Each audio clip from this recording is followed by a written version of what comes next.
To add a data enrichment item to your report, select one of the available operations you would like to perform. At least 2 report items are required to make it reasonable.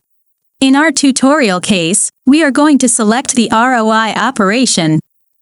Let's get guided by the operation description and select the first item representing profit. The second item represents the cost. We set the custom Enrich Item title, Sample, with a custom beautiful color.